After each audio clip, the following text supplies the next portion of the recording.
Galit na ata si tita. Okay lang, love. Kahit tayo na lang yung sabay kumain. Baka pagalitan lang tayo lalo eh. Si mama naman, ipapakita lang kita. Ipapakita mo lang ako sa kasama mo para hindi ka pagdudahan. Kaya muntikan ka na matanggal sa trabaho mo eh. Inuuna mo pang mag-reply dyan sa jowa mo. Hindi mo ba maipaliwanag dyan na kapag oras ng trabaho, dapat sa trabaho ang tuon? Ano, 24/7 na magkausap kayo? Pababayaan mo ang trabaho mo at ang sarili mo para lang mag-update sa kanya? Hindi mo ba pwedeng sabihin dyan sa mapagbantay mong nobya na mamaya na kayo mag-usap kasi may trabaho kang tinatapos? Pati sa meeting na bawal malaman ng iba. Kailangan katawagan mo siya para lang patunayan mong nasa trabaho ka. Aba, kung ganyan lang din ang buhay mo dyan, ay, ayoko na lang magsalita. Baka daanin na naman ako sa iyak niyang jowa mo. Salita pa talaga si mama oh. Alam mo na nga na matampuhin to eh. Ayan, pinatayan na ako ng tawag. Susuyuin ko na naman to. Totoo naman ang sinabi ko. Kapag nawalan ka ng trabaho, ayun, sakto. Pwede mo na yan makausap kada minuto at segundo ng buhay mo. Baka naman kailangan hanggang panaginip mo babantayan ka pa rin nun. Sobrang OA ng jowa mo. Lahat ng kilos mo babantayan. Ano ba naman yun? Nakakasira na ng buhay at kinabukasan mo. Yung pangarap mo, kailangan mo pang ipaalam sa kanya. At kapag ayaw niya, iiwan mo yung pangarap na yon. Hindi na yan pagmamahal, ha? Walang nagmamahal ng ganyan. Oo, galit ako. Galit na galit ako sa ganyang klase ng relasyon. Nakaka-stress. Ang pagsasama na walang katahimikan ay nakakasakal. Ganon ang relasyon ni Tifa at Sander. Lalo na mahilig magbantay at makialam ng personal na buhay ng kanyang nobyo si Tifa. Dahil din doon, may isang taong lalapit sa itim na kapangyarihan para matapos ang ganong klase ng relasyon. Ano kaya ang mangyayari at kahahantungan ng mapagbantay na nobya? Anong ginagawa mo, love? Tinitingnan ko lang kung sino nadagdag sa followers mo. Tapos may isa kang bagong friend. O sino na naman to? Bakit hindi mo ipinaalam sa akin? Yung bagong account lang yan ni Ira. Saan dito? Oh, sino naman tong Malu na to? Di ko alam to. Hindi ko to kilala. Ibablock ko to. Si tita yan, nagpalit lang siya ng pangalan niya. Check mo yung profile niya. Wala naman nadagdag at nabawas dyan eh. Yung kay Ira lang na bago niyang account. Sa susunod ha, bago ka mag-accept ng friend request, sabihin mo muna sa akin kung sino yon. Tsaka kapag may nagpalit ng name nila, sabihan mo rin silang huwag magpalit ng pangalan sa Facebook dahil baka mablock ko talaga sila nang wala sa oras. Hindi ko naman alam kung sino magpapalit ng profile sa kanila, love. Sino tong pinusuan mo? Alin dyan? Itong picture ng babae sa binibining San Nicolas. Yung kay Sunshine yan, yung pinsan ko. Nagpapalike sila ng picture para sa voting ata dyan sa sinalihan niya. Dagdag na lang din ako sa bilang. Sa susunod ayoko ng ganito ha. Ayoko yung basta kagagawa ng hindi mo malang ipinapaalam sa akin. Wala naman akong tinatago eh. Ano bang kinakatakot mo? Ganyan ang sinasabi nila sa una pero ang totoo nun ang dami na pala ng ibang ginagawa. Basta, ano ang gusto ko, yun ang gagawin mo para walang problema sa relasyon nating dalawa. Sumasang-ayon na lang si Sander sa kanyang nobya dahil ayaw niya rin naman na magkagulo silang dalawa. Halos 2 taon na ang relasyon nila pero tila ba walang tiwala kay Sander ang nobya na si Tifa. Dahil lahat ng kilos, lahat ng gagawin niya, laging binabantayan. Kailangang ipaalam kahit na yung mga simpleng bagay lang, kahit pa may kinalaman sa pamilya nila. Nung umuwi na si Sander, magkausap pa rin sila sa cellphone ng nobya. Ibaba mo yung cellphone mo, Sander. Alam mo na nga nakakain na tayo. Pagising mo hanggang sa pagtulog mo, kausap mo yung girlfriend mo. Magkasama na kayo buong maghapon. Ano pa naman yan? Si mama naman, hindi naman to nakamute. Naririnig ka ni Tifa. Hindi ba pwedeng itabi ang cellphone mo kahit na saglit lang? Aba, baka naman magkasawaan na kayong dalawa niyan. Para namang hindi ka na nasanay kay kuya ma. Kahit bilang ng paghinga niyan, alam ng jowa niya. Baka mag-away lang sila kapag 35 per minute ang hinga niya tapos umabot ng 36. Para naman kayo mga ano dyan. Ganun talaga kuya, totoo naman eh. Mamaya na lang ako kakain. Anong mamaya? May nakahain na nga rito oh. Umayos ka nga dyan. Tara na rito. Huwag mong talikuran ng pagkain, malas yan. Laging inaasar ng pamilya niya si Sander. Dahil kahit nasa banyo siya, may bantay siya. Kailangan siyang bantayan kahit pa natutulog siya. Pinagsabihan na nga rin ng kanyang ina si Sander na hindi naman daw dapat ganon ang pagmamahal. Nakakapagod at nakakasawa ang ganon. Wala siyang buhay sa labas ng relasyon nila. Pwede ang magbantay pero hindi ang sobra. Dahil para daw walang tiwala sa isa't isa. Katulad na lang ng ama ni na Sander. Dahil nasa barko ito kaya bibihira kumakausap ng kanilang ina kahit na noon pa man. Basta may pagmamahal, dapat daw may tiwala. Hindi na kailangan pang bantayan palagi. Isang araw, matapos lumabas sa trabaho ni Sander, sinundo naman niya ang kanyang nobya. Bakit ngayon ka lang? Kanina pa ako nandito, nandun lang ako nakapark. Nilipat ko lang dito dahil hindi ka pa naman bumababa eh. Nung nakita ko may lumalabas na, lumapit na ako. Sino kausap mo kanina? Hindi mo man lang sinasagot ang tawag ko? Hindi ko nakita dahil nasa bag yung cellphone ko. O anong ginawa mo doon? Sino ka nausap mo? May kinilala kang bago? Wala ah, sino naman kakausapin ko? Saka hindi naman ako pala kausap ng ibang tao. Aba, malay ko. Tara na, umuwi na tayo. Hatid na kita sa inyo. Nagmamadali ka ba ha? Hindi pa nga ako nakakapagsuot ng helmet, gusto mo na kaagad umuwi. Masakit kasi ang ulo ko eh. Gusto ko na ring umuwi. O bakit masakit ang ulo mo? Anong ginawa mo? Nagtrabaho ko. Alam mo naman na nasa trabaho lang ako maghapon, di ba? Magkausap pa nga tayo nun. May isang oras tayong hindi magkausap. Bandang 1:00 yon. Tulog ako nun, break time namin. Sino namang kasama mo nun? Katrabaho ko. Magkatabi kayong natulog ng katrabaho mo? Babae yan? Anong magkatabi? Magkatabi lang kami ng pwesto ng upuan. Sa upuan lang naman ako natutulog. Saka si James ang katabi ko. Siguraduhin mo lang. Bakit wala kang ipinadala sa aking picture? Paano naman ako magpapadala? Tulog nga ako nun. Tara na nga, umuwi na tayo. Huwag mo sabihin na magagalit ka na naman sa akin. Isang oras lang naman yung hindi tayo nakapag-usap ah. Ang daming pwedeng mangyari sa isang oras. Tulog nga ako noon. Hindi ko alam kung totoong tulog ka. Dahil pwede mo namang sabihin tulog ka pero ang totoo, may iba kang nilalandi. Wala akong panahon makipaglandian sa ibang tao dahil pagod ako at masama pa ang pakiramdam ko. Tara na nga. Nagtalo pa ang magkasintahan dahil kahit na anong paliwanag ni Sander, tila ba ayaw siyang pakinggan ng kanyang nobya. Hanggang sa nagkabatiri naman sila. Habang nasa biyahe si Sander, nakabukas ang tawag para makita siya ng nobya habang pauwi siya. Noong nasa bahay na siya, nakita ng kanyang ina na magkausap pa rin sila. Huwag mo sabihin na habang nagdadrive ka ng motor mo nagse-cellphone ka. Alam mo naman na delikado yung ganon, di ba? Ang daming naaaksidente sa kalsada dahil sa ganyan. Pati ba naman pag uwi mo, kailangan bantay sarado ka pa? Hindi man lang iniisip yung kaligtasan mo. Hindi naman ako humahawak ng cellphone, ma. May holder naman dun sa harapan ng motor ko. Kahit na, delikado pa rin yon. Sa susunod, sabihan mo yung girlfriend mo. Dahil ako ang magsasalita dyan. Hindi niyan magugustuhan kapag ako ang nagsabi sa kanya. Hindi ka naman nagloloko Pinaghihinalaan at binabantayan ka masyado. Okay na po yun, ma. Nag-iingat naman po ako Kung mahal ka talaga ng babae na yan, dapat inuuna niyang isipin ang kaligtasan mo. Ay, naku, nang gigigil ako. Hayaan nyo na po, ma. Ilang beses na ring pinagsasabihan ni Marley ang kanyang anak, pero hindi talaga ito nakikinig sa kanya. Hanggang sa isang araw, nasa bahay si Sander dahil nasa trabaho pa ang kanyang nobya. Bawal tumawag, kaya puro lang sila chat.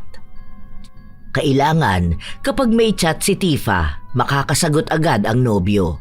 Dahil kahit na isang segundo lang, magagalit na ang nobya. Hindi ka ba nagsasawa sa ganyan, kuya? Talagang umabot pa kayo ng 2 taon yan ha? Ang tibay mo naman. Hindi ko kaya yung ganyan. Kung ako yan, ako iniwan ko na yan. Bata ka pa kasi, hindi mo pa alam tong ganito. Tsaka hindi ka pa naman nagkakaroon ng girlfriend, no? Kahit na ba, yung girlfriend nga ni Kuya Anton, hindi naman katulad niya ni Ate Tifa. Ang bait nun. Kahit na busy sila sa trabaho, okay lang. Tapos hindi sila lagi magkausap at magkasama. May kanya-kanya silang buhay. Kapag gusto ni Kuya Anton lumabas kasama yung barkada niya, papaalam siya sa jowa niya. Kapag pinayagan siya, yun, bibigay lang daw siyang update. Pero hindi yung daig pang reporter. Kapag gusto ng jowa niyang lumabas kasama mga kaibigan niya, okay din kay Kuya Anton. Ganun lang din, bigayan ng update. Hinahayaan mag-enjoy. Ang sa'yo, di pa kayo kasal ha. Wala pa kayong anak, ganyan na. Kuya, may bala ka pa bang pakasalan yan? Gusto ko na nga magpakasal eh. Ilang taon na rin kami para magkaroon na rin ng anak. Ay naku, ayaw ni mama yung ganyan. Tignan mo, sabihin mo pa lang yan sa kanya, ayaw niya nang magkaroon ng manugang na ganyan na ugali. Pinakikisamahan na lang niya si Ate Tifa dahil sa'yo eh. Baka naman kasi magbago na kapag naging mag-asawa na kami. Iba kasi yun eh. At least kasal na kami, di ba? Mapapanatag na yung loob niya. Hindi na niya iisipin na baka maghiwalay kami. Na baka iiwan ko siya. Alam mo kuya, duda talaga ako sa ganyan eh. Magiging mas malala pa yan. Hindi yan. Kakausapin ko na lang si mama. Matagal nang nagpaplano ng pag-aaya ng kasal si Sander pero hindi niya yun magawa dahil nga laging nakabantay sa kanya ang nobya. Kapag nawawala siya, hinahanap agad siya. Kaya paano siya kakausap ng ibang tao? Lagi ring hinahawakan ng cellphone niya. Binubutingting. Sa ulado ang nababawas at nadadagdag sa mga kausap. Kahit na personal o kaya ay tungkol sa trabaho na usapan, binabasa yon ni Tifa. Walang kawala. Lahat dapat kalkulado at alam. Hanggang sa lumipas ang ilan pang mga araw. Magkasama ang dalawa dahil gumala sila. Habang nakaupo sila sa parke, hawak ni Tifa ang cellphone ng nobyo. Ano itong pinag-uusapan ninyo ni James? Sino tong Mika na binabanggit niya? Hindi niyo naman to katrabaho, di ba? O bakit nasa office ninyo? Oh, ano to? Lumapit pa pala sa table niyo. Tawang-tawa ka pa ha? Hindi naman babae yan si Mika. Si Charles yan. Kasi nagkatuwaan ang sabi niya kapag naging babae na siya, magiging si Mika na siya. Balak na raw niyang magpapalit ng kasarian. Next month yata ang punta niyang Thailand eh. Bakit hindi ko to alam? Hindi mo sinasabi sa akin. Hindi ko naman alam kung interesado ka sa ganyan eh. Kahit na. Dapat lahat ng alam mo at nangyayari sa'yo, alam ko rin. Kung hindi ko pa nabasa itong chat na to, hindi ko pa malalaman. Paglilihim na rin yun. Nasabi ko na sa'yo noong nakaraan ha. Hindi mo lang natatandaan.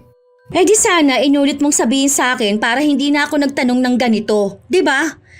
Magiging trans na pala yung katrabaho mo tapos lapit pa ng lapit sa'yo. Tigilan mo to ha. Huwag mo na itong kakausapin. Barkada ko yan sa trabaho ko, hindi ko naman yan papatulan eh. Tsaka may asawa na yan. Nagpakasal sila sa ibang bansa. Wala akong pake.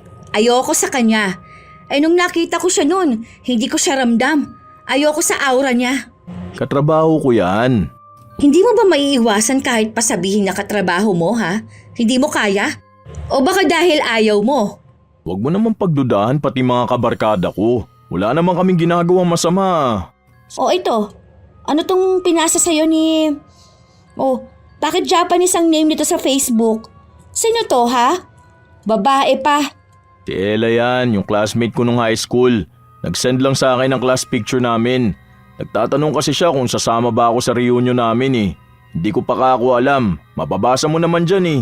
Magsasabi pa ako sa'yo. Kasi nga, isasama kita ron. Bakit hindi mo agad sinabi sa akin? Ngayon ko pa nga lang sasabihin pero naunahan mo na ako. Kailan ba to? Para makapag-live ako. Next month pa naman yan, bandang 20 or 21 daw. Sasama ba tayo? Okay, sige. Basta alam ko kung sino mga kasasama doon. Ibigay mo sa akin ang list. Kapag andoon yung ex mo, hindi na ako sasama. Wala naman yun sa Pilipinas eh. O paano mo nalaman? Hindi, naisip ko lang. Kasi nung naghiwalay kami noon, papunta na siyang Japan. Kaya malamang nasa Japan na yun. Kanino ka humihingi ng update sa kanya? Humihingi. Hindi naman ako nakikipag-usap sa iba kong mga kaibigan at naging kaklase ah. Alam mo naman kung sino lang nakakausap ko, di ba? Minsan nga ikaw na yung nagre-reply eh. Sinisigurado ko lang. Baka sa iba kayo nag-uusap. Saan naman? Maging email ko nga pinapakialaman mo. Tinitignan mo yung mga usapan dun kahit na boss at client lang naman namin.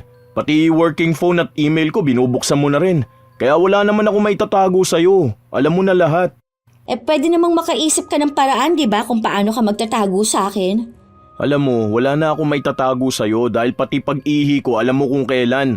Pati pagkuha ko ng tubig sa pantry. Kung ilang tinapay ang nakain ko, kung anong ulam ko, kung uminom ako ng juice, kung nagbanyo ba ako, ilang minuto ako sa banyo, ilang tissue na gamit ko.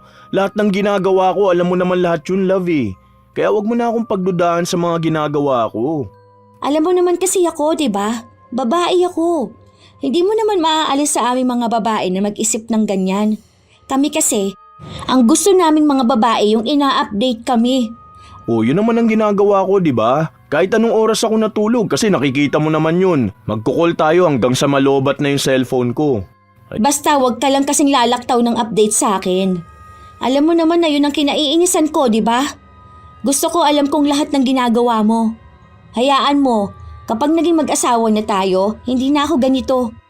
Kasi iisang bahay na lang ang titirahan natin eh. Mag-live-in na lang kaya tayo, no? Ano sa tingin mo?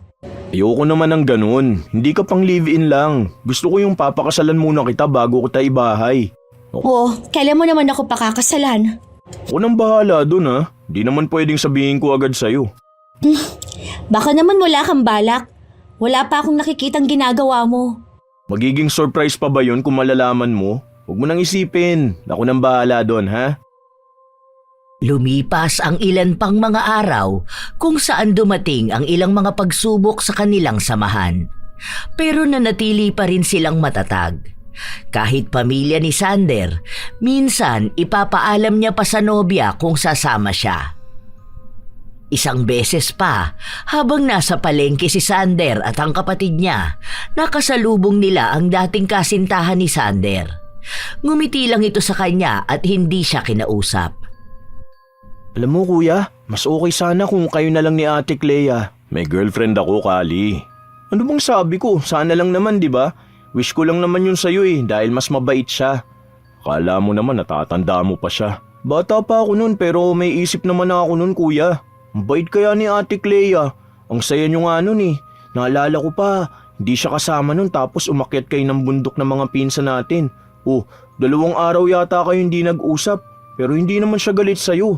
Naghiwalay lang talaga kayo dahil kailangan niyang sumama sa parents niya pabalik ng Japan. Kung single pa siya, pwede pa kayo. Ganun talaga, iba-iba ang babae. Hindi porket iba si Clea, hindi na rin pwedeng mahalin si Tifa. Magkaiba naman yung pagmamahal ko sa kanilang dalawa eh. At sigurado na ako kay Tifa. Alam kong siya na talaga yung babaeng mamahalin ko habang buhay. Siya yung pakakasalan ko. Hindi mo sure. Pwede pang dumating ang isang araw na magbago ang ihip ng hangin kuya. Lalo na kapag napagod ka nakakaintindi sa kanya. Hindi naman kita hinihikayat na mag-cheat dahil ayoko rin naman magloko ka. Pero ang sinasabi ko lang, yung makawala ka dun sa babaeng baliw na baliw sa'yo. Hindi yan. Nagsabi naman si Tifa na magbabago rin siya kapag nakatira na kami sa isang bahay eh. Magbabago siya pero hindi yung magandang pagbabago, kundi yung mas malala na pagbabago. Saka mo sabihin sa akin yung ganyan kapag may jowa ka na ha. Hindi ka pa nga marunong manligaw eh. Maiintindihan mo lang ako kapag ikaw na yung nasa sitwasyon. Dahil nung mga oras na yon ay hindi nakapagbigay ng update ng ginagawa niya si Sander. Nagalit na agad ang kanyang nobya. Kung ano-ano nang pinagsasabi sa kanya. Mga bagay na hindi naman niya ginawa. Mga hinala na kung ano-ano. Kaya inabangan niya sa labas ng trabaho ang nobya para suyuin lang. Nung makita siya, hindi ito kumibo, ni hindi nagsalita. Malamig ang tingin sa kanya. Hindi ka ba naniniwala sa akin na ang dami nga naming bitbit ni Kali? Sinabi ko naman sa'yo na bibili kami sa palengke at grocery na rin, di ba? May hawak yung mga kamay namin. Hindi naman ako makakapag-chat agad. Saka pag uwi ng bahay, nag-update naman ako sa'yo, di ba? Tapos hindi mo naman ako pinaniniwalaan. Ah, talaga ba? Ang tagal naman ng 1 oras ninyo sa labas. Wala yung isang oras dahil nagmamadali kaming umuwi noon. Kahit na itanong mo kay Kali na malengke lang talaga kami. Isa pa yung kapatid mo na yon. Hindi naman sumasagot sa tawag. Parang hindi mo makausap ng maayos eh. O sige tara, sumama ka sa bahay para alam mo kung anong mga pinamili namin. Nandun yun, may resibo. Nandun yung araw at oras. Ayoko nga. Ayaw naman sa akin ng mama mo. Akala mo ba hindi ko ramdam yon? Kapag nandun ako, wala siyang ibang ginawa kundi ang magkulong sa kwarto ninyo. Tapos dadaanan niya lang ako. Tsaka akala mo ba hindi ko naririnig ang usapan ninyo? Yung sinasabi niya sa akin na bakit lagi na lang kitang binabantayan? Alam mo naman yun si mama parang hindi ka naman nasanay sa kanya. Yun na nga. 2 taon na tayo. Pero parang lagi pa rin mainit ang dugo niya sa akin. Inaano ba kita? Inaalagaan din naman kita, di ba? Pinababayaan ba kita? Ano bang ginagawa kong mali sa'yo? Niloloko ba kita? Nakita ba nilang pakawala akong babae? Kung yung parents ko nga tanggap ka eh. Mabait yun si mama, ang ayaw niya lang yung parang bantay sarado ko. Hindi kasi siya ganun kay papa Iba-iba naman ang pamamaraan ng mga babae, di ba? Hindi naman porket okay sa kanya yung ganon na hindi sila madalas nakikita o nag-uusap ng papa mo, okay na rin sa akin. Paano? Sila, kasal na sila. Tayo hindi pa. Kung ganon din naman na kasal na tayo, alam ko na may hawak na ako. May karapatan na ako. Hayaan mo na lang si mama, ganun lang talaga siya. Hindi na alam ni Sander ang gagawin niya. Ayaw niya rin naman magsalita ng hindi maganda tungkol sa kanyang ina, lalo na kung may kinalaman yon sa kung paano pakialaman ang relasyon nila. Hindi talaga sa pamamaraan na pinakikialaman at ang daming pinagbabawal sa kanila. Maluwag naman si Marley sa relasyon ng kanyang mga anak. Nakikisama siya ng maayos sa mga kasintahan ng mga ito. Ang ayaw niya lang ay yun bang pagmamando na para bang wala ng karapatan ng anak niyang mabuhay at gawin ang gusto nito. Yun ang hindi maintindihan ni Tifa. Kaya ang lagi niyang iniisip ay mas gusto ni Marley ang dating kasintahan ni Sander. Ilang araw pa ang lumipas, walang nagbabago sa relasyon ng dalawa. Nagiging mas mahigpit pa nga si Tifa. Isang araw, nasa bahay si Sander. Wala siyang katawagan kaya nakakanood siya ng telebisyon. Oh, himala, hindi nanonood sa'yo yung jowa mo. Kulang na lang kabitan ka ng CCTV para alam kung anong ginagawa mo. Nasa meeting sila, bawal sila mag-cellphone doon, ma. Hindi na ba talaga magbabago ang ugali ng jowa mo? Hindi ka ba napapagod? Mahal ko po siya, ma. Kaya nagtitiis kang mawalan siya ng respeto sa'yo. Kaya ang ginagawa mo hinahayaan siyang tapakan ng pagkatao mo. Grabe ka naman, ma. Hindi naman pagtapak ng pagkatao ko yung ginagawa ni Tifa. Pagtapak pa rin niya ng pagkatao mo, anak. Lalo na kung ninanakaw niya sa'yo yung saya na dapat meron ka. Yung saya na hindi lang nakapalibot sa kanya. Hindi ka buhay kung ang buhay mo lagi lang nakaikot sa kanya. Huwag niyo na lang pong pansinin, ma. Basta po ang alam ko, masaya ako sa kanya. Tatapatin na kita, anak. Hindi ko gusto yung girlfriend mo. Hindi ko gusto na kayo ang magkatuluyan. Dahil ayoko makita kang nahihirapan kasusunod sa kung ano lang yung papabor sa kanya. Ako bilang ina mo, hindi kita pinaghigpitan sa buhay mo. Dahil alam kong kaya mong malaman kung tama ba o mali ang ginagawa mo. Sana yun din ang alam niya. Hindi yung kapag hindi ka nakakapag-update sa kanya nauuwi na sa awayan. Kung pwede naman sanang mapag-usapan pa. Saka hindi lahat ng ginagawa mo, dapat alam niya. Hindi yung pati oras ng ihi mo, kailangan i-monitor niya rin. Kung kumain ka na ba, kung anong oras ka natapos, anong kinain mo, kung pupunta ka ng banyo. Yung kahit na isang segundong hindi ka nag-reply, ang iisipin niya nang bababae ka na. Wala siyang tiwala sa'yo. Ibig lang sabihin nun, hindi ka niya kilala. Hindi ka niya kinilala dahil hindi ka naman talaga niya mahal. Hindi po, ma. Ganun po ang klase ng pagmamahal ni Tifa. Takot lang po siya dahil ganun po ang nangyari sa mga magulang niya noon. Hindi alam ng mama niya na may babae pala ang papa niya. Hindi pa naman kasal ang mga magulang niya kaya kahit na sila ang unang pamilya, sa iba nagpakasal. Kaya po yun, iniisip niya na baka ganun ang mangyari sa amin. Hindi naman ikaw ang papa niya. Pero yung trauma po nandun. Yung trauma na sa'yo niya rin ibinabato? Hindi pwede yung ganon. Siya ang gumamot ng trauma niya, hindi yung magbibigay siya ng trauma dahil lang sa tinatawag na pagmamahal. Kasi sa totoo lang, kung kayo ang para sa isa't isa, bantayan ka man niya o hindi, kayo ang magkakatuluyan. Kasi para siyang vampira na uubos ng lakas mo. Baka kung kailan kasal na kayo doon ka pa mapagod. Baka doon ka pa magkaroon ng pagkakasala sa kanya. Di ko po gagawin yun. Hindi mo masasabi ang isang bagay base lang sa kung paano mo yun iniisip. Paiba-iba ang panahon. Baka nga mamaya siya naman pala yung nagloloko.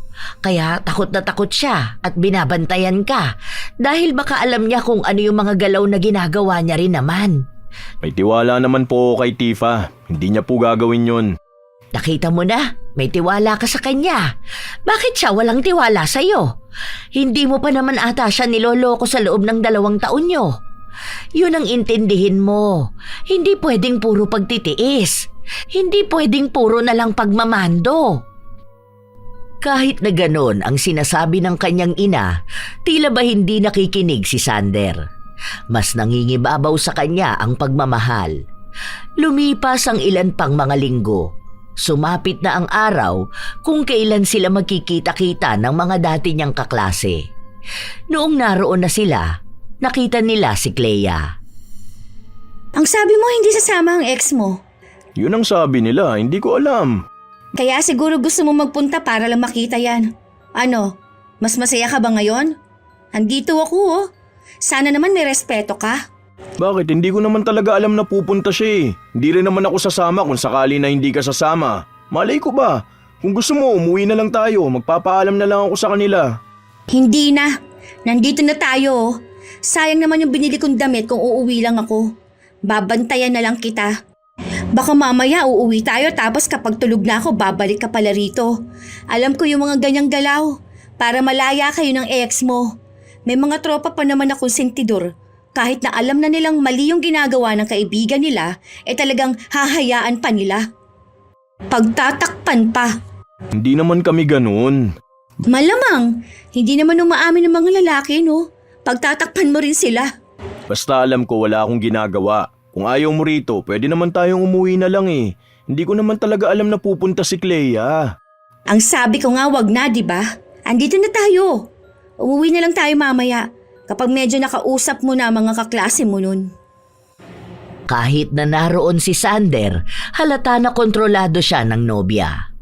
Kahit na pagpunta niya ng banyo, kailangan niya pa ring ipagpaalam. Hindi siya uminom ng alak dahil sabi ng nobya niyang huwag siyang iinom. Limitado lang din ang mga tao na kakausapin niya. Kailangan aprobado pa ng nobya. Pati mismong usapan binabantayan ni Tifa. Tinitingnan niya kung mababanggit si Clea o ang nakaraan nila. Pero wala naman. Hindi rin lumapit si Sander kay Clea o maging si Clea. Kahit nga tingnan hindi ginagawa ng binata dahil natatakot siya sa pagbabantay ng kanyang nobya. Ang sakit ng tiyan ko. Magbanyo lang muna ako, magbabawas. Ang sama ng tiyan ko dun sa kinain natin kanina hindi ko kasi gusto. Sige, pero bilisan mo lang ha. Nagmamadali kasi si Sander kaya naiwan niya ang kanyang cellphone sa lamesa. Nakita yun ng nobya kaya kinalkal niya. Nakita niya ang mga litrato na kuha. May mga pinagbubura siyang iba, lalo na kapag babae ang katabi o nasa likuran ni Sander. Sa lahat din ng litrato ay kasama siya. Ilang minuto na ang lumipas, hindi pa rin bumabalik si Sander. Hindi matawagan ni Tifa dahil hawak niya ang cellphone. Kaya tumayo siya para magpunta ng banyo.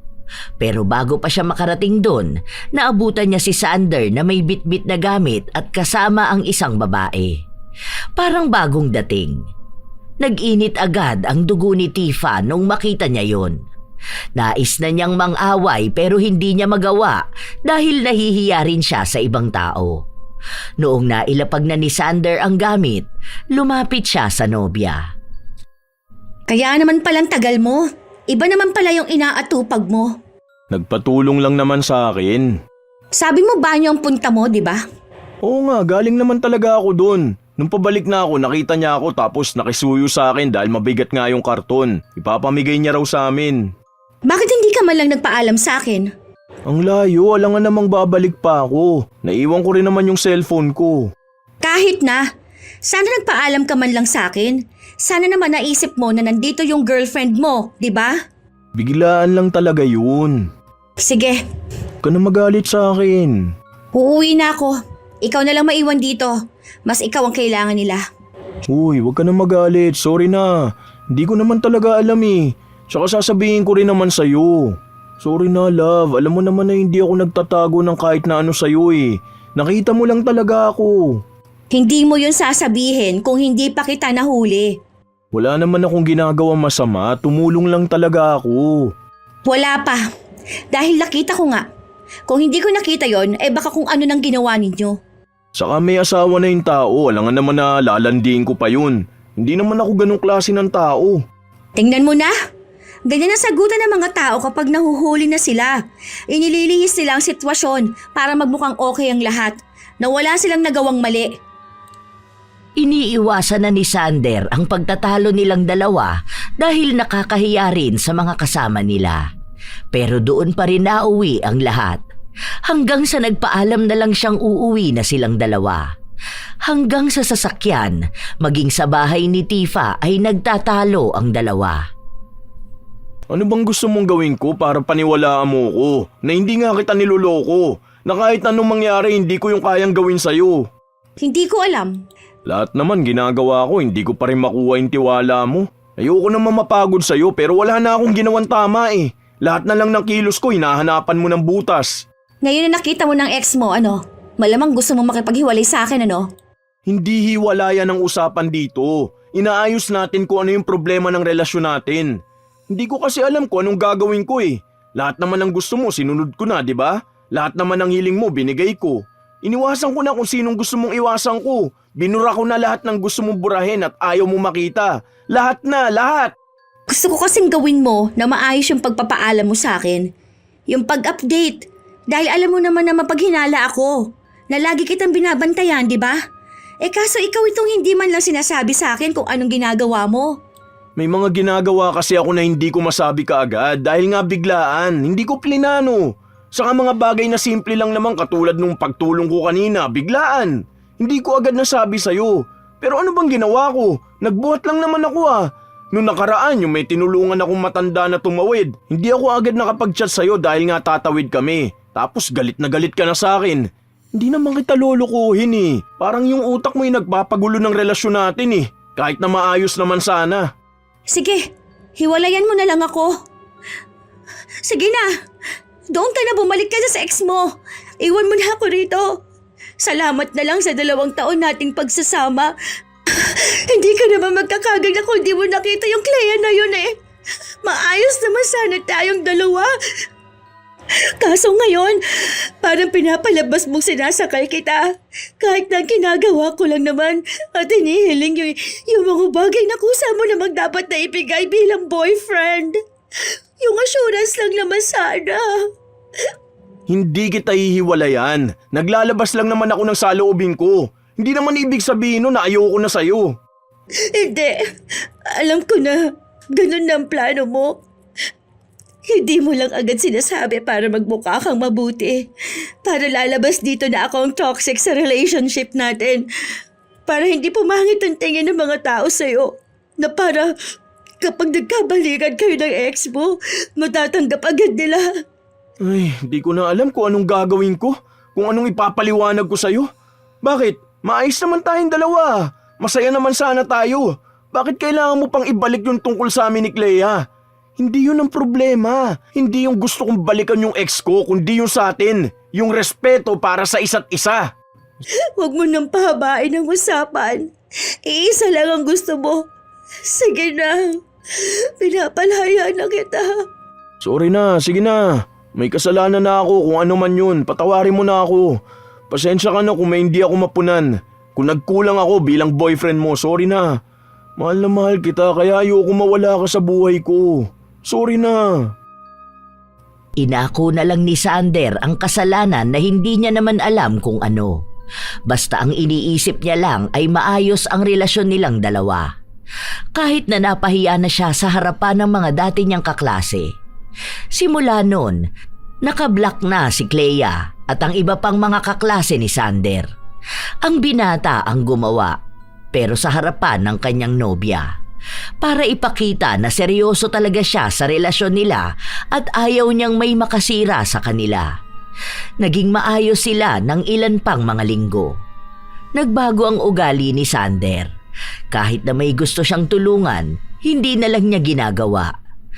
Kahit may matanda o bata na kailangan ng gabay, hinahayaan na lang niya dahil iniisip niyang baka maging dahilan pa ng ikasisira ng kanilang relasyon.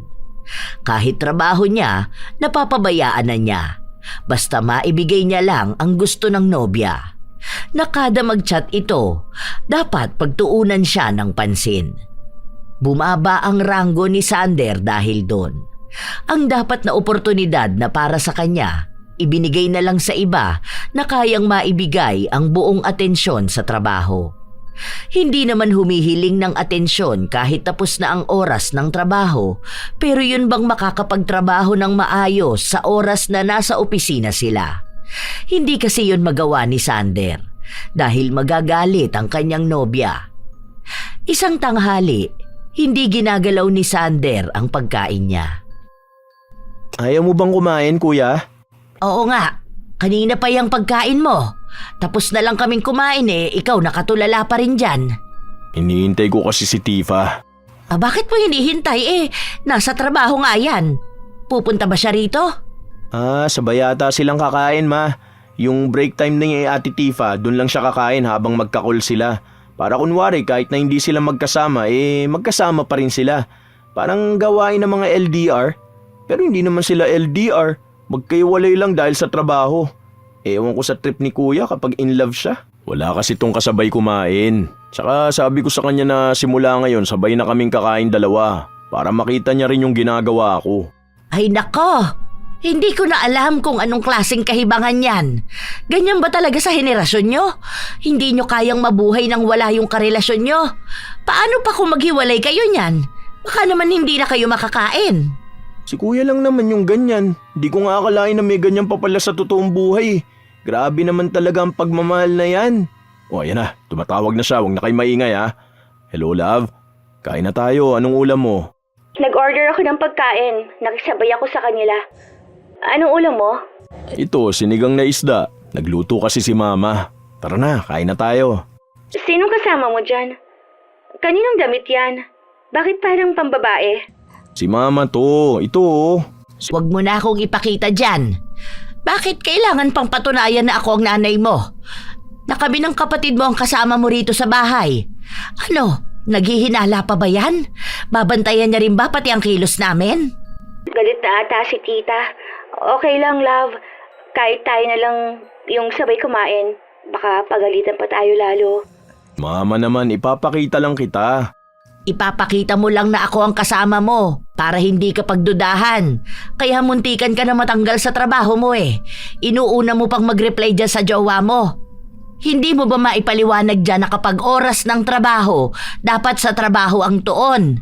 Ano? 24/7 na magkausap kayo? Pababayaan mo ang trabaho mo at ang sarili mo para lang mag-update sa kanya? Hindi mo ba pwedeng sabihin dyan sa mapagbantay mong nobya na mamaya na kayo mag-uusap kasi may trabaho kang tinatapos? Pati sa meeting na bawal malaman ng iba, kailangan katawagan mo siya para lang patunayan mong nasa trabaho ka.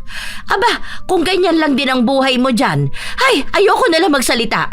Baka daanin na naman ako sa iyak niyang jowa mo. Nagsalita pa talaga si mama. Alam mo na nga matampuhin to Ayan, pinatayan na ako ng tawag. Susuyuin ko na naman to. Abay, totoo naman ang sinabi ko. Kapag nawalan ka ng trabaho, ayun, sakto, pwede mo na yan makausap kada minuto at segundo ng buhay mo. Baka naman kailangan hanggang panaginip mo, babantayan ka pa rin nun. Sobrang OA ng jowa mo. Lahat ng kilos mo, babantayan. Ano ba naman yun? Nakakasira na ng buhay at kinabukasan mo. Yung pangarap mo, kailangan mo pang ipaalam sa kanya. At kapag ayaw niya, iiwan mo yung pangarap na yon. Hindi na yan pagmamahal, ha? Walang nagmamahal na ganyan.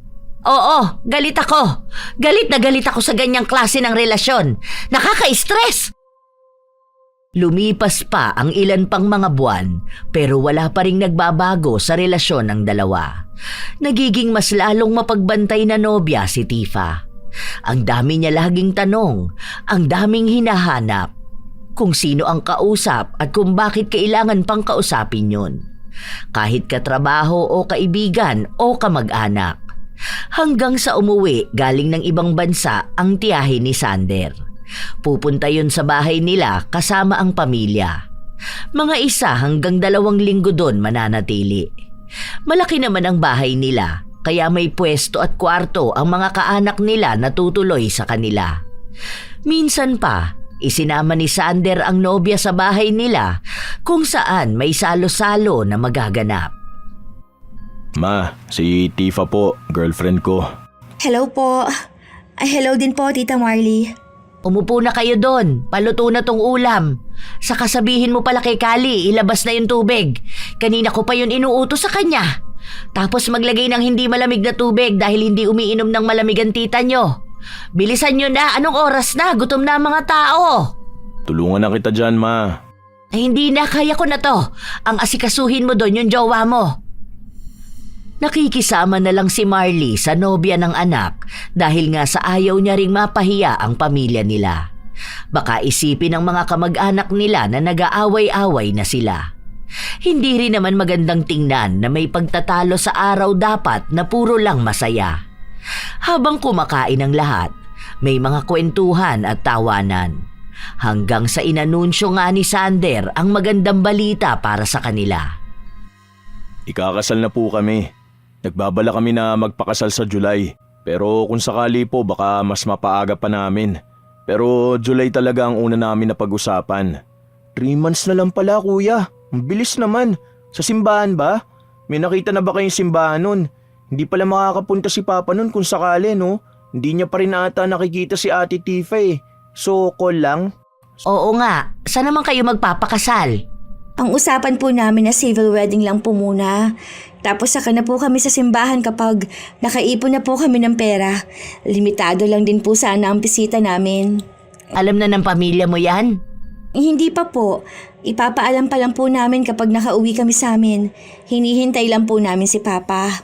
Tsaka yung kay Papa naman po, baka kapag uwi niya doon na lang sa simbahan. Gaano na kayo kasigurado sa isa't isa? Ang bilis ng desisyon nyo. Sobrang sigurado na po. Mahal po namin ang isa't isa. Tsaka bumubuo na po kami ng plano para po sa pamilya namin. Sigurado na po kami para po kami sa isa't isa. Tsaka gusto na rin kasi namin magsama.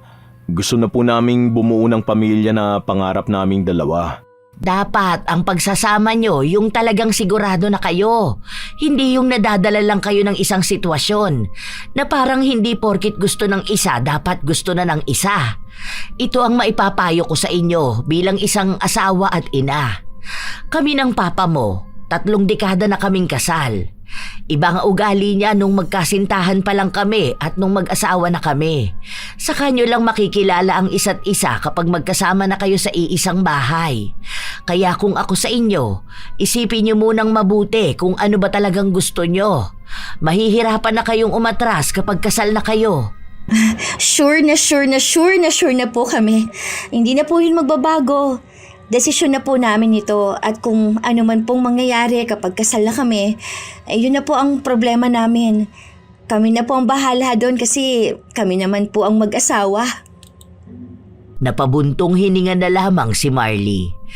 Iniisip niya kung anong buhay ang kakaharapin ng kanyang anak kapag nagkaroon ng asawa na gaya ni Tifa. Nung umuwi na si Tifa, nakakuha ng panahon si Sander para makausap ang kanyang ina. Bakit para naman pong tutol kayo sa relasyon naming dalawa ni Tifa? Hindi po ba dapat nagiging masaya na kayo? Kasi kapag nagkataon magkakaroon na kayo ng apo? Hindi ko alam. Basta hindi ako masaya. Alam mo na yon kung bakit. Dahil na naman po ba sa pagiging mapagbantay niya? Yung kailangan lahat ng gagawin ko alam niya? Napag-usapan na po namin yun. Hindi na po niya gagawin yun kapag nagpakasal at naging mag-asawa na kami. Ay, talagang naniniwala ka sa kanya? Ayoko lang kasing magsisi ka kung kailan huli na ang lahat. Anak, sobrang hirap pumasok sa pag-aasawa. Dapat parehas kayong nagkakaintindihan. O kung hindi man, dapat isa sa inyo ang iintindi sa isa.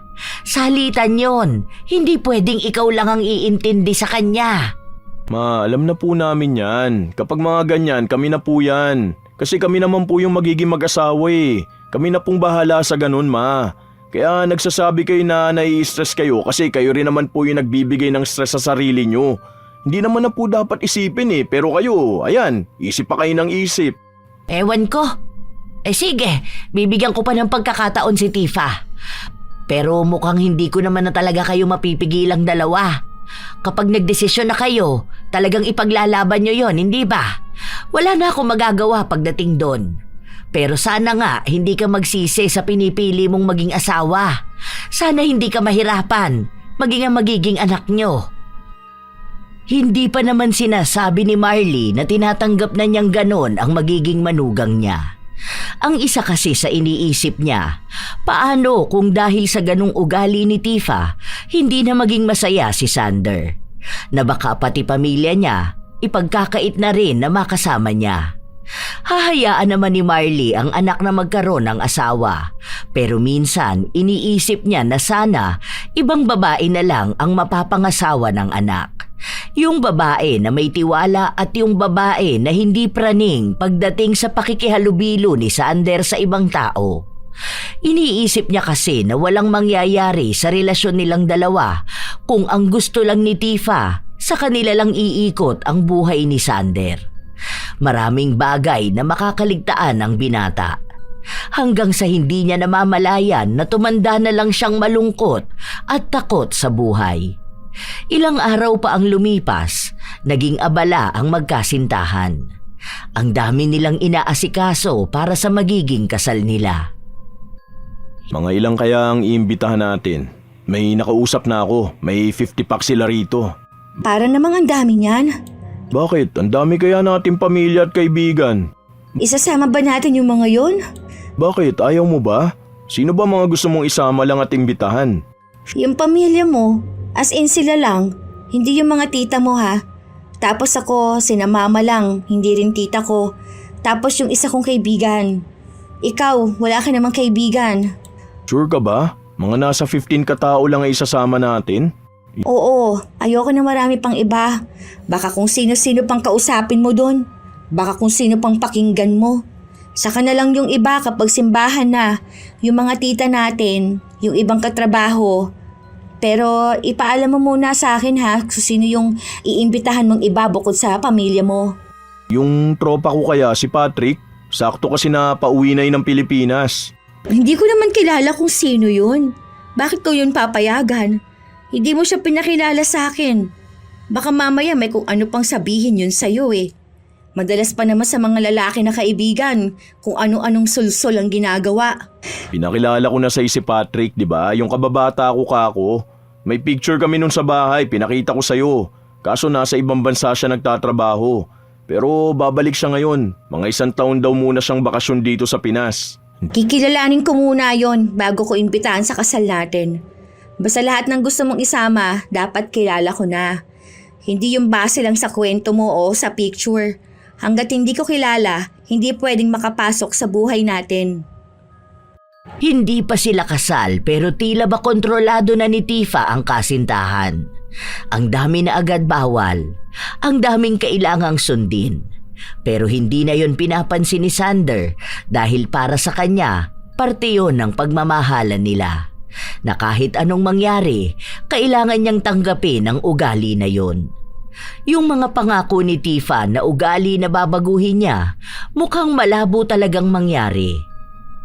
Isang araw, nagpasama si Marley sa kanyang anak para magpunta sa isa nilang kamag-anak. May kasalan silang pupuntahan pero tanging sina Marley at Sander lang ang makakapunta.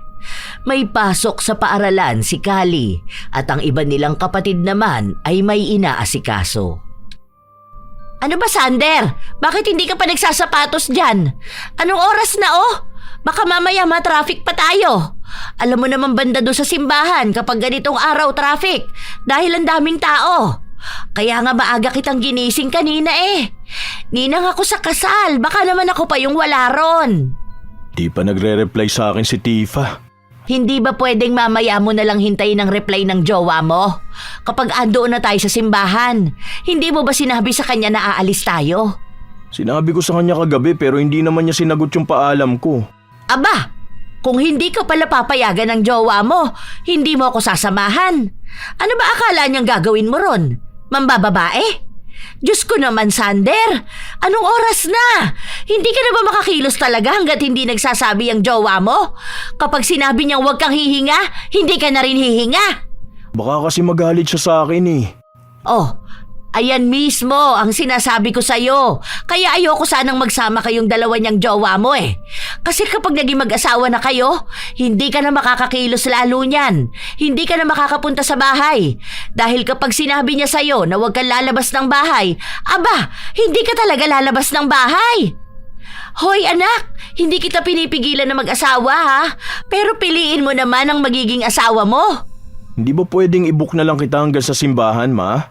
Ay, Huwag mo akong gigilin, Sander. Baka gusto mong ibato ko yung cellphone mo. Baka kasi magalit si Tifa Baka kaya hindi niya sinagot yung chat ko dahil ayaw niya akong payagan. Tingnan mo, huwag mo akong pilitin. Makakatikim sa akin ng salita yang si Tifa. Tumayo ka dyan. Magsuot ka na ng sapatos mo, taalis na tayo. Bilisan mo. Huwag mo akong paandaran dyan sa hindi ka pinayagan niyang girlfriend mo. Ayaw pa sana ni Sander na sumama sa ina pero pinilit siya. Kaya kahit na wala pang sinasabi ang nobya, umalis sila. Habang nagmamaneho ng motor si Sander, biglang tumawag si Tifa. Ano? Sino yung angkas mo ngayon? Anong oras pa lang talagang nasa labas ka na? Kagigising ko lang, ito agad ang bubungad sa akin. Ako, bakit? Pupunta kami ng kasal ng anak ko. Bakit? Hindi ba pwedeng samahan at ihatid niya ako? Mga kamag-anak lang namin ang naroon. Ano ba akala mo, may babae na naman ang anak ko? May ginagawa siyang mali kahit na wala naman. Ma, wag na. Anong wag na? Muntikan pa tayo mabangga nung L3 kanina dahil nagmamadali ka sagutin ang tawag ng jowa mo. Hindi na ba niyan iniisip ang kalagayan at buhay mo? Ha? Talagang mas gusto niya yung ikapapahamak mo? Kapag ba hindi mo agad nasagot, magagalit siya sa'yo? Mas okay na maaksidente o mamatay ka basta wag lang siya magagalit sa'yo. Pinatay na ni Tifa ang tawag, pero alam ni Sander na hindi pa tapos ang usapan nila. Alam na agad ng binata kung saan naaabot ang pagtatalo nilang dalawa ng kasintahan. Habang nasa simbahan at nagpapatuloy ang kasal, nagtatalo sina Sander at Tifa. Nagpapaliwanag ang binata kung bakit sinama siya ng ina sa kasal. Maya-maya pa, lumabas si Sander ng simbahan para lang kausapin ang nobya. Sinong kasama mo dyan ngayon, ha? Oh, sino yung babaeng nasa likuran mo? Hindi ko kilala yun, dumaan lang. May mga tao rito sa labas ng simbahan. Ako, wag mo ngang pinaglololo ko. Naiinis na ako sa mga palusot mo, ha? Alam ko, wala kayo sa kasalan. Baka kung saan ka lang nagpunta at kung kanino ka lang nakipagkita Hindi ako natutuwa. Totoo naman ang sinasabi ko Nag-send ako ng picture sa'yo, di ba? Hindi yun sapat para sa akin. Sige, mamaya mag-video call tayo. Ipapakita ko sa'yo yung pinsan ko na ikinasal. Nagpaalam naman na ako sa'yo kagabi, di ba? Anong password ulit ng Facebook mo? Huwag mong gagalawin ng messenger mo. Babasahin kong chat dyan sa'yo kapag ako may nakita talaga. Anong oras naman kayo uuwi niyan? O sinong kasama niyo sa table kapag andoon na kayo sa reception? Sinong makakatabi mo? Sino-sino dun yung mga kamag-anak? May kakilala ka pa ba dong iba? Hindi ko pa alam kasi hindi pa naman ako nagpupunta ng reception Saka baka mamayang gabi pa ang uwi namin ni Mama. Sino dun yung mga kakilala ko? Si Jenna yata nandun, yung pinsan ko na nakasama nating manood ng sine. Bukod pa doon, isend mo nga sa akin yung listahan ng mga imbitado, yung address ng venue. Oo, sige, mamaya na lang. Anong ginagawa mo ngayon? Ha? Nasa simbahan nga ako, nasa labas nga. Kaya naririnig mo naman na ang daming sasakyan na dumaraan. Nasaan yung motor mo? Nandun sa may kabila. Patingin ako. Teka lang. Tanong mo sa mama mo kung mga anong oras kayo makakauwi. Para makita ko kung mga anong oras ka nga niyan makakauwi sa inyo. Yung tamang oras ang sabihin mo sa akin, ha? Kasi tatawagan talaga kita. Gusto ko malaman kung talagang aalis ka na at kung ganong oras ka talaga makakauwi sa inyo. Sabi niya kanina baka mga 5 PM uuwi na kami dahil baka matraffic kami. Pero hindi ko pa alam kung ganong oras ba. Nandiyan kasi yung mga kamag-anak namin eh. Yung iba ngayon na lang ulit nakita ni mama kaya baka magtagal pa siya rito. Kakausapin ko muna. Nandun pa sila sa loob. Mga anong oras nasa bahay ka na nun kung sakali man na 5 PM ka nga aalis dyan? Sabihan mo na kasi si mama mo na sumabay na sa'yo. Kung hindi siya sasabay, baka naman pwedeng i-book mo na lang siya. Kaya siguro naman, may iba kayong kamag-anak na pwedeng maghatid, di ba? Kung hindi traffic, mga 5:30 nasa bahay na kami. Kung 5 nga ang alis ha. Bandang 5:30 tatawag ako sa'yo. Dapat nasa bahay ka na. Kapag hindi traffic ha, hindi ko alam ngayon kung traffic eh. Wala akong pake. Basta kailangan kapag tumawag ako sa'yo, nasa bahay ka na. Wala nang palusot yan. Update mo ko. Send ka ng picture ng mga tao doon. Huwag kang tumabi sa hindi mo kamag-anak. Ang gusto ko detalyadong lahat ha. Sinasabi ko sa'yo, kahit na wala ako dyan, malalaman at malalaman ko pa rin kung anong ginagawa mo.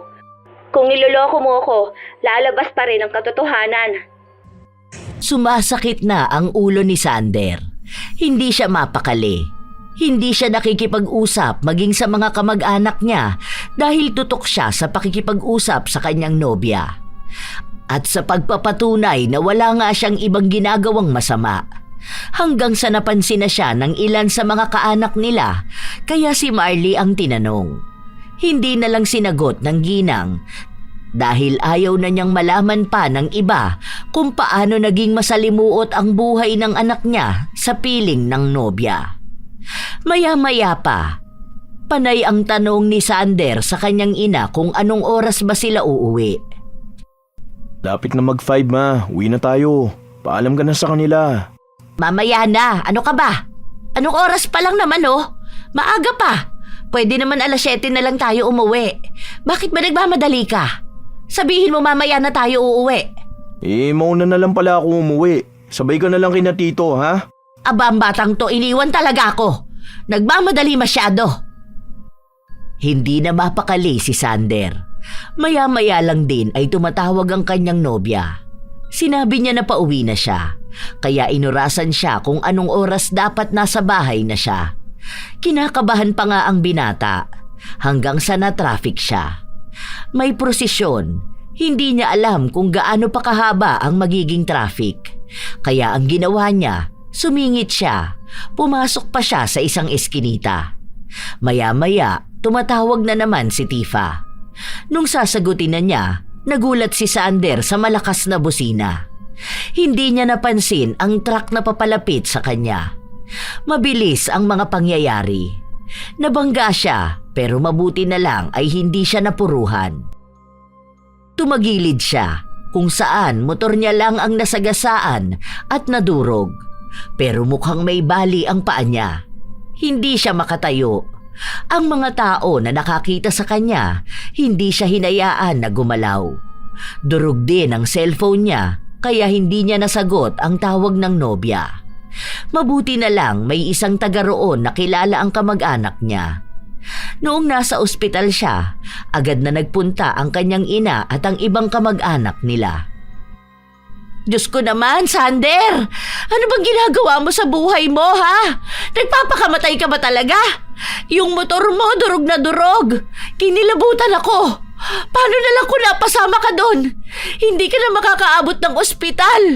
Doon pa lang, patay ka na. Ma, tawagan mo nga si Tifa. Sabihin mo nasa ospital ako. Wala ka mo akong cellphone. Baka galit na yun sa akin dahil sabi niya dapat 5:30 nasa bahay na ako eh. Baka tumatawag yun sa akin. At talagang mas iniintindi mo pa yung galit ng jowa mo kaysa sa buhay mo? Ayan, kaya muntikan ka ng mamatay kakahabol mo ng oras. Ito ang sinasabi ko kaya ayoko maging asawa mo yung babae na yon. Maaga ka talagang mamamatay sa kanya. Dahil mas iniintindi niya kung nagloloko ka ba kaysa kung buhay ka pa. Hindi ko tatawagan yon. Bahala ka sa buhay mo. Sasabihan ko siya mamaya kapag nalaman ko kung pwede ka nang umuwi. Tinotoo nga ni Marley ang sinabi niyang hindi niya tatawagan si Tifa. Hinayaan niya na kung ano ang isipin nun. Dahil kung totoong mahal niya si Sander, kahit na isang araw itong hindi nagparamdam dahil na aksidente, hindi siya magagalit. Sa halip ay mag-aalala pa. Yun ang inaasahan ni Marley, pero mukhang hindi ganon ang mangyayari. Nung umuwi na sila, hiniram na lang muna ng binata ang cellphone ng kapatid niya. Itong account ko na lang ba ang pantatawag mo? Hindi, yung akin. Pwede bang tumawag sa FB Lite? Ewan ko, hindi yata eh. Palagi na lang pala ako sa messenger mo. Tatawag lang naman ako eh. O sige, bigay mo na lang sa akin mamaya kuya. Maliligo lang muna ako. Hirap pang mailagay ng binata ang account niya sa cellphone ng kapatid. Pero nagawa rin naman niya yun. Nakita niya na ang daming tawag at chat ng nobya. Galit na galit ito sa kanya. Talagang pinagmumura siya. Ni hindi man lang inalam kung buhay pa ba siya kaya hindi siya nagpaparamdam. Kung ano ba ang lagay niya. Talagang puro lang paghihinala. Para bang mas mainam pang namatay na lang siya kaysa saluhin ang lahat ng galit. Ano? Talagang naging masaya ka nang hindi mo sinasabi kung nasan ka? Sinungaling ka talaga? Ang sabi mo bandang 5:30 nasa bahay ka na. Anong petsa na? Buti naman buhay ka pa at nagparamdam ka. Ano, masaya ba kayo ng babae mo, ha? Ano, sobrang enjoy kayo kaya hindi mo sinagot ang tawag ko? Sige, kung dyan ka naman pala magiging masaya, tapusin na lang natin tong relasyon natin. Huwag na tayong magpakasal.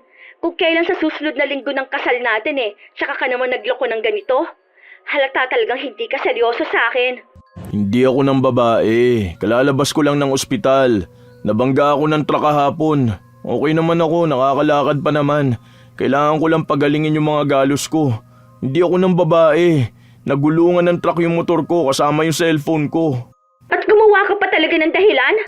Hindi ako gumagawa ng dahilan. Meron ako ebidensya. Kahit nabasahin mo pa dun sa balita.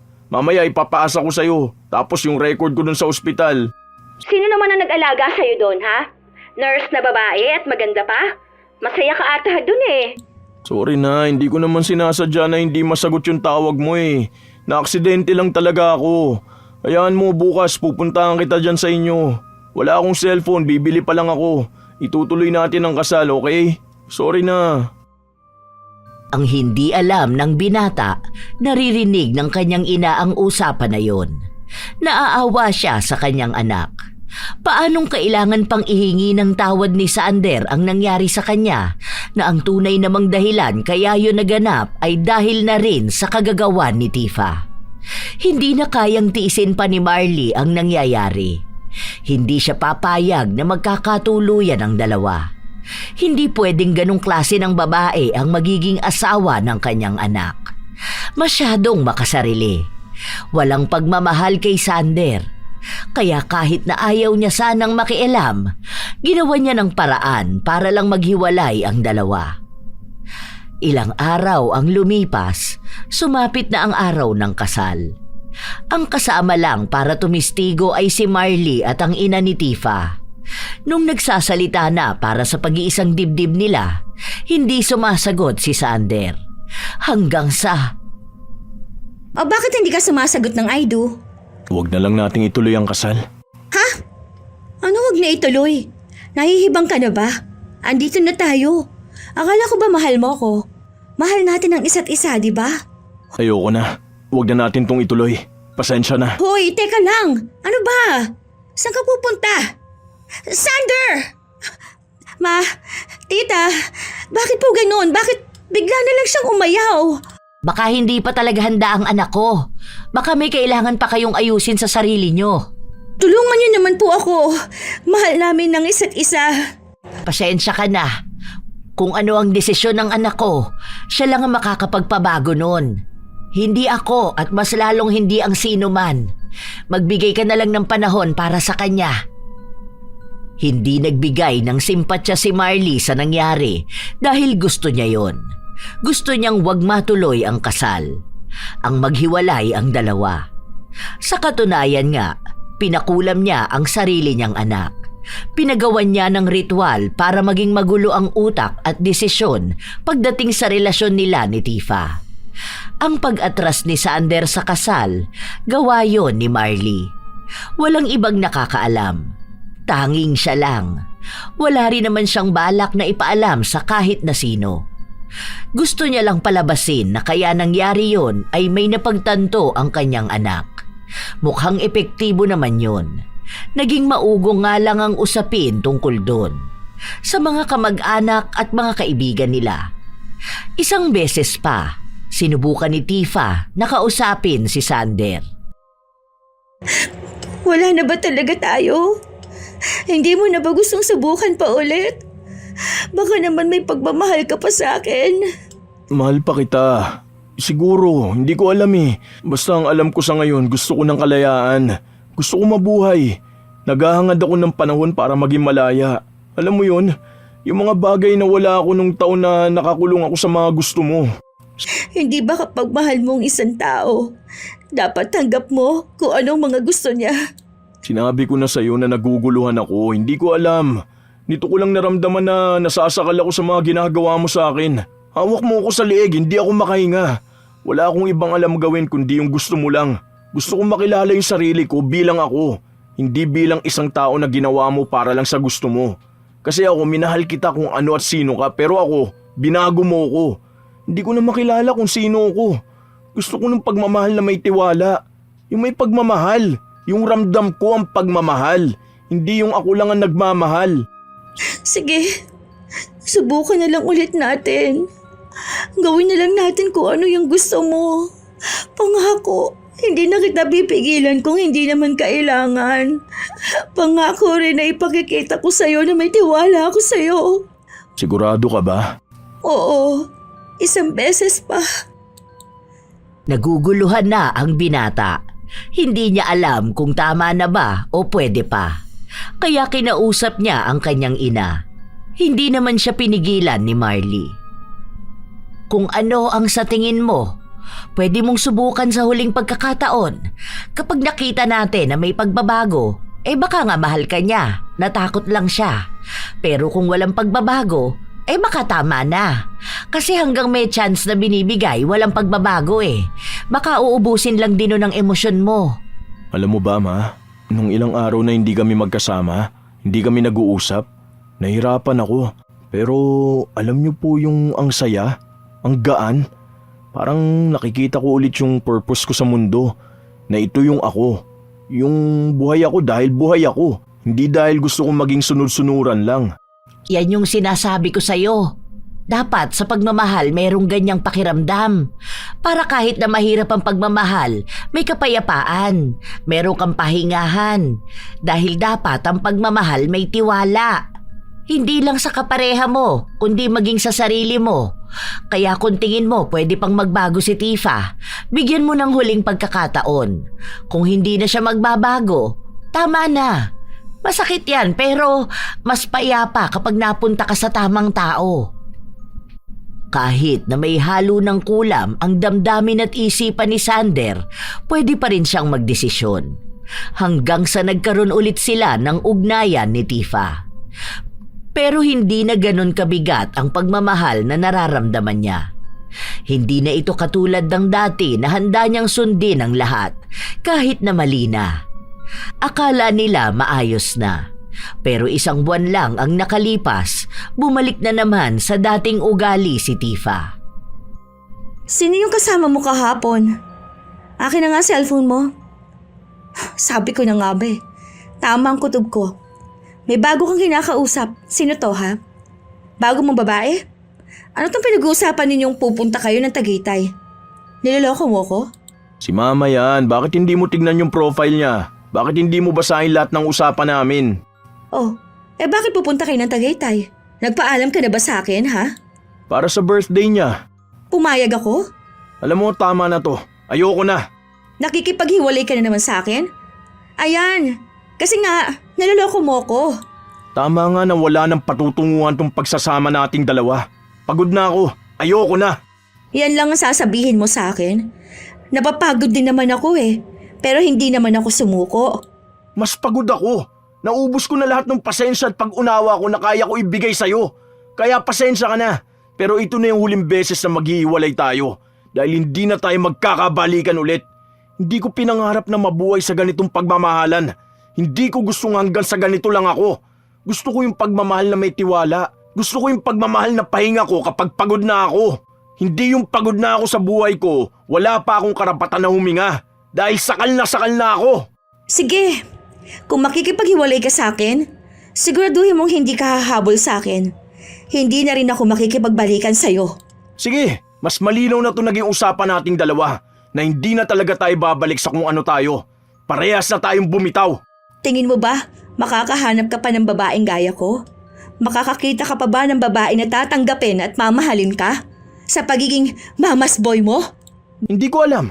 Basta ang alam ko sa ngayon, sarili ko naman muna ang pipiliin ko. Mas mahal ko ang sarili ko. Bakla ka ba? Dapat ang tunay na lalaki handang magsakripisyo at mahirapan. Premyo kami. Kaya dapat handa kang lumaban. Kung premyo ang mga babae ng pakikipaglaban, sana makakuha ako ng premyo na mamahalin din yung lumaban para sa kanya. Ayoko na ng maraming usapan. Bakla na ako sa paningin mo. Pero gusto kong makahanap ng totoong pagmamahal. Totoong babae na alam niya ang halaga niya. Para hindi niya ipinagkakait sa akin yung sarili kong halaga. Huwag ka na sana makapag-asawa. Sana makahanap ka ng lalaki na kayang tumbasan yung mga naibibigay ko. Yung higit sa akin. Dahil yun ang kailangan mo. Sana makita mo yung taong kahit na nasasakal na, handa ka pa ring mahalin. Dahil hindi na ako yun. Hindi mo na sa akin makikita yung ganon. Pasensya ka na. Galit na galit si Tifa. Sinusubukan niyang magsalita ng mga bagay na sinasabi niya noon sa binata. Na kapag binanggit niya, babalik at magmamakaawa sa kanya ang nobyo. Pero sa pagkakataon na yon, hindi na.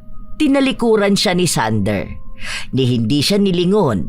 Pinabayaan siyang nagagalit dahil buo na sa kalooban ng binata na iwan ang ganong sitwasyon. Mas nangingibabaw na sa kanya ang tulong ng kulam na huwag makaramdam ng sakit at pagmamahal kay Tifa. Alam na rin naman ni Marley na hindi na magtatagumpay kahit pa magkabalikan ang dalawa. Dahil ang kulam sa kanila, panghabang buhay na. Ibig sabihin, darating talaga ang araw na maghihiwalay sila ng tuluyan. At yun na nga ang araw na yun.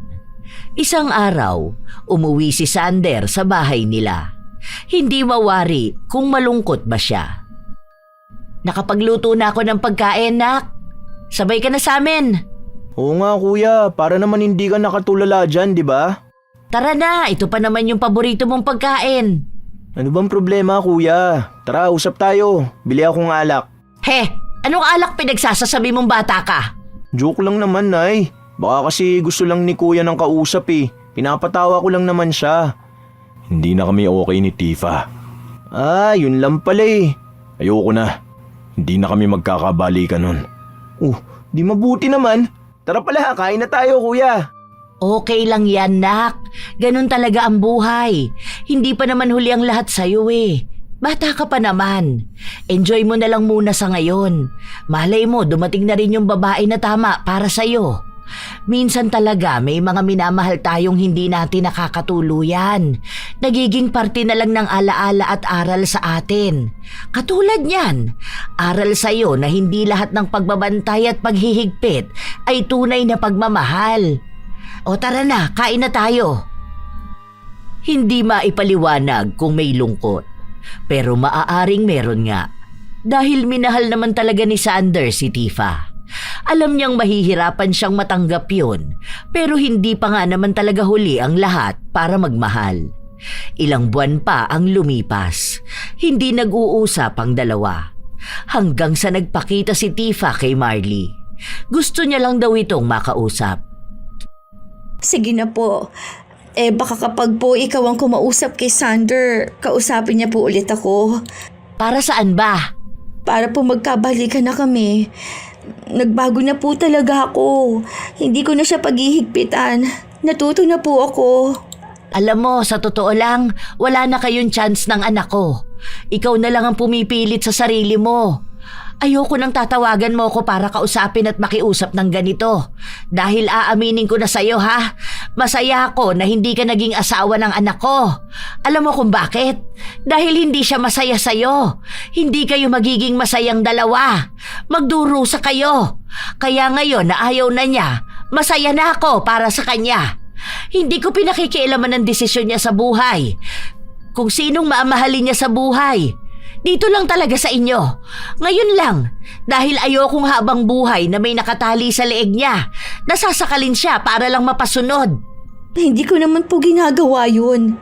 Mahal ko lang po talaga siya. Hindi na yan pagmamahal.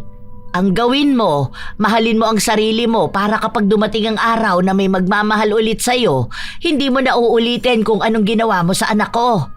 Hanapin mo yung gamot sa sugat mo. Huwag mo sugatan ng iba para lang maranasan niya ang pagdurugo na nararanasan mo. Nagbago naman na po talaga ako eh. Pangako, totoo na po ito. Makikita niyo po. Basta po, tulungan niyo lang po ako na magkabalikan kami ng anak mo. Ay, hindi na talaga. Maging ako, ayoko na sa'yo. Kahit na anong pakiusap ni Tifa, wala na talaga. Pero mukhang hindi siya tumitigil dahil kahit hiwalay na silang dalawa, patuloy niya pa ring pinagbabawalan si Sander na gawin ang mga gusto niya. Minsan, pinupuntahan niya sa trabaho. Naging mas malala pa nga siya kung umasta. Sino yon? Bakit ang tagal niyo naman mag-usap? Kaya na pa ako nandito oh. Hindi mo pa tinapos yung pakikipagkwentuhan mo sa babae na yon? Anong ginagawa mo rito? Bakit? Bawal na ba? Hindi ka kaya sumasagot sa mga tawag ko? Ano bang kailangan mo sa akin? Talagang hindi mo na ako kinakausap? Ayaw mo na ako makita? Kasi nga masaya kang kausap yung isang yon. Ano? Sige nga, ano mo na ba siya? Wala ka nang pakialam kung ano ko siya. Hindi mo na dapat pinapansin kung anong ginagawa ko dahil buhay ko to. Nasasabi mo lang yan ngayon dahil nabubulungan ka ng iba. Nasusulsilan ka nila na hiwalayan ako. Gaya ng mama mo. Siya lang naman yung may ayaw sa akin, di ba? Pwede naman talaga tayo eh. Nakikinig ka kasi sa kanya. Walang kinalaman si mama rito. Ikaw ang may problema. Bakit bahay mo makipagbalikan sa akin? Pwede pa naman tayo. Kapag sinabi ko na ayoko na, ibig sabihin lang nun na ayoko na. Kahit na anong gawin mo, hindi na tayo magkakabalikan. May bago ka na? Wala akong bago. Sarili ko lang ang binubuo ko ngayon. Yun sana ang makita mo. Yun din sanang kulang sa iyong atupagin mong buuin. Kung sakali, baka doon, pwede pa tayo. Pero ramdam kong kahit na anong mangyari, hindi na talaga. Dahil once na sumuko ang lalaki, tapos na ang lahat. Buong puso at tapang yung sinabi ni Sander. Hindi na nga sila nagkabalikang dalawa. Dahil sa kulit ni Tifa, ng ibang bansa na lamang ang binata. Pinutol niya ang lahat ng koneksyon na meron kay Tifa. Gusto niyang mabuhay sa paraan na alam niya, hindi sa paraan na gusto lang ni Tifa. Hindi na rin nakalapit pa ang dalaga sa pamilya ng dating kasintahan dahil nagsampa sila ng kaso nung nagwala si Tifa sa harapan ng bahay nila. Sa ngayon, nasa ibang bansa pa rin si Sander.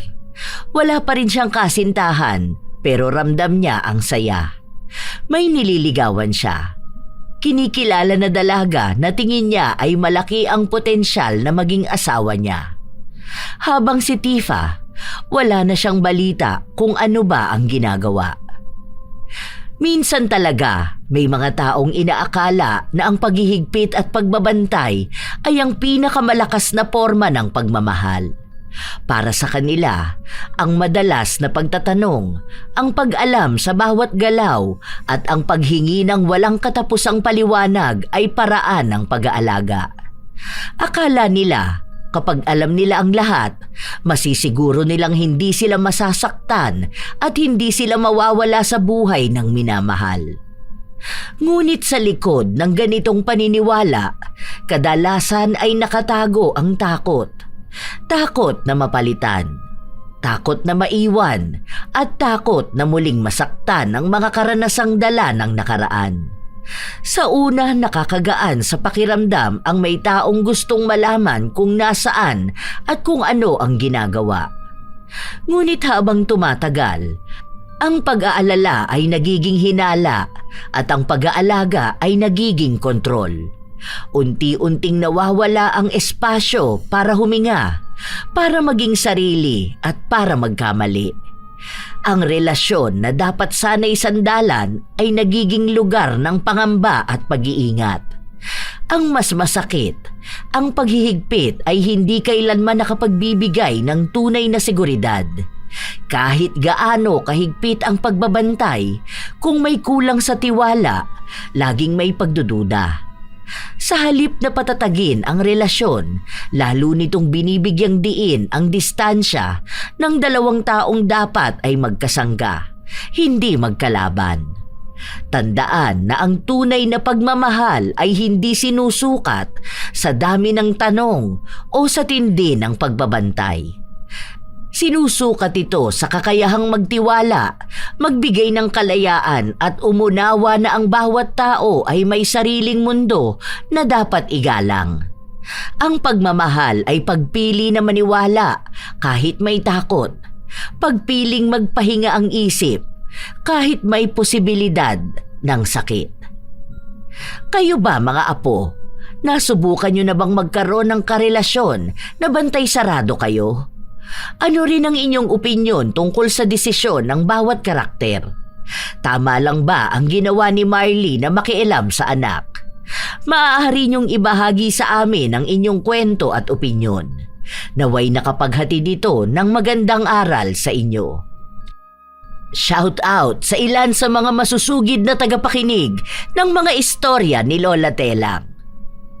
Marisa Espiritu, Jerwin Galot, Beth Lisa, Lerma Royo, Kayla Camille Olpindo, Shiana Vlog, Helen Grace, Jessa Joy Lozada from Iloilo City, Ray Galedo at sa Galedo family ng Cabuyao, Laguna, Regine Pelipas from Calaba, Abra, Sara Bulaon, Riz Magante, Vince Ocampo, Joy ng Bahrain, Nancy de los Santos, Arian Alea, Sydney Crosswind at sa kanyang anak na si Christine Lane Bandojo, Supladang Pasaway, Lovely Rose Roa at Princess Rain Roa Alawami, Kimpoy Feliciano, Hazel Fiesta, Marie the Lightworker, Gia Gigi,